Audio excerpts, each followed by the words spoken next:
नमस्कार मित्रों, आप सभी का स्वागत है। आज हम चर्चा करेंगे हस्तरेखा में बहुत से ऐसे रहस्य छिपे होते हैं। उन रहस्यों में से आज मैं 2 रहस्य बताने जा रहा हूँ।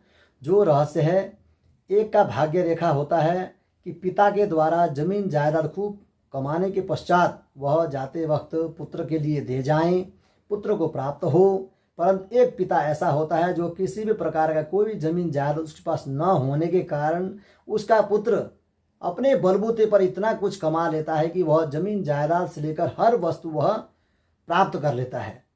एक के भाग्य में पिता के द्वारा कमाए हुए धन को प्राप्ति की रेखा होती है, एक के भाग्य में अपने बलबूते पर कमाने की रेखा होती है।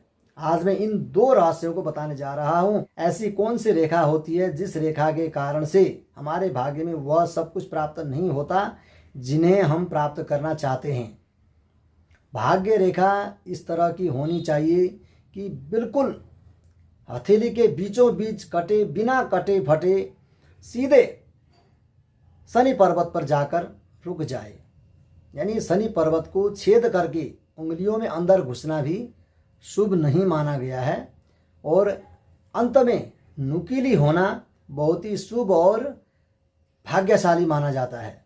जो रेखा अंत में बिल्कुल ब्रेक लग जाए, मोटी सी हो जाए, वह रेखा भी शुभ नहीं मानी जाती है।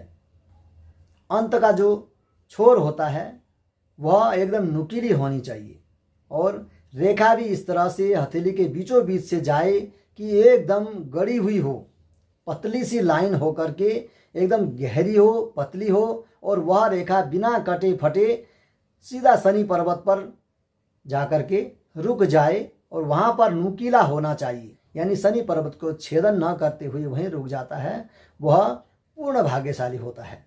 हर तरफ से उसकी इच्छाएं पूरी होती हैं। पिता से धन प्राप्ति के लिए कौन सी रेखा कारगर होती है? वह रेखा है सीधा मणिबंध से निकलकर यहाँ पर आ जाए। यह रेखा बिल्कुल पिता से धन प्राप्ति करवाता है, अपने बलबूते पर वह इंसान कमाता है। वह रेखा है यहाँ से निकल करके इधर चली जाती है।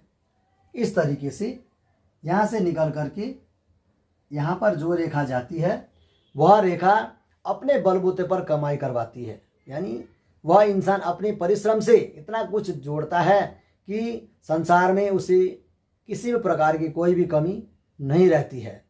रेखाएं हमेशा पतली हो, नुकीली हो और गहरी होनी चाहिए।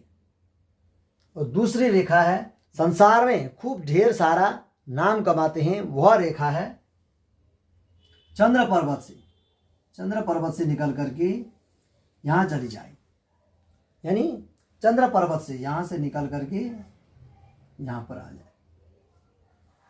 इस तरीके से यदि रेखाएं वहाँ जा कर के समाप्त होती हैं तो वह इंसान इतना कुछ कमाता है कि संसार में उसका नाम हो जाता है, यश कमाता है, और प्रबल भाग्यशाली वह इंसान होता है। हर इच्छाएं उसकी अपनी पूरी हो जाती है, अपने परिवार के लिए भी इतना कुछ दे जाता है। ऐसे रेखा वाले लोग अपने बलबूते पर इतना कुछ कमाते हैं कि उसके जीवन में किसी प्रकार की कोई भी कमी रहती ही नहीं है। आज में यह रेखा जिस किसी के भी हाथ में हो, यानी एक जीवन रेखा से निकल करके जो शनि पर्वत पर जाकर के रुक जाए, और एक चंद्र पर्वत से निकल करके जो शनि पर्वत पर रुक जाए, 2 रेखाएं इस तरह की होती हैं कि वह अपने बलबूते पर कमाई करवाती है। और पिता से धन प्राप्ति के लिए मणिबंध से निकल करके सीधी रेखा जाए और शनि पर्वत पर जाकर के रुक जाए। ऐसी रेखा अपने पिता से खूब ढेर सारा रुपया धन प्राप्त करता है। जीवन रेखा से निकल करके शनि पर्वत पर चली जाए, और एक चंद्र पर्वत से निकल करके शनि पर्वत पर चली जाए, शनि पर्वत पर जाकर के रुक जाए। ऐसी रेखा भी अपने बलबूते पर ही इंसान रुपया धन पैसा कमाता है। यानी उसका भाग्य रेखा किस प्रकार का होता है कि उसे किसी प्रकार का कोई भी सुख प्राप्त नहीं होता। वह रेखा होता है जैसे किसी भी प्रकार से मणिबंध से निकले, अथवा जीवन रेखा से निकले, या चंद्र पर्वत पर से निकले, कहीं से भी निकले और जाकर के बीचों बीच कहीं कट जाए, अथवा शनि पर्वत से पहले ही रुक जाए, अथवा कोई रेखा उसे काट रहा है, ऐसी अवस्था में वह पुरुष अभागी होता है।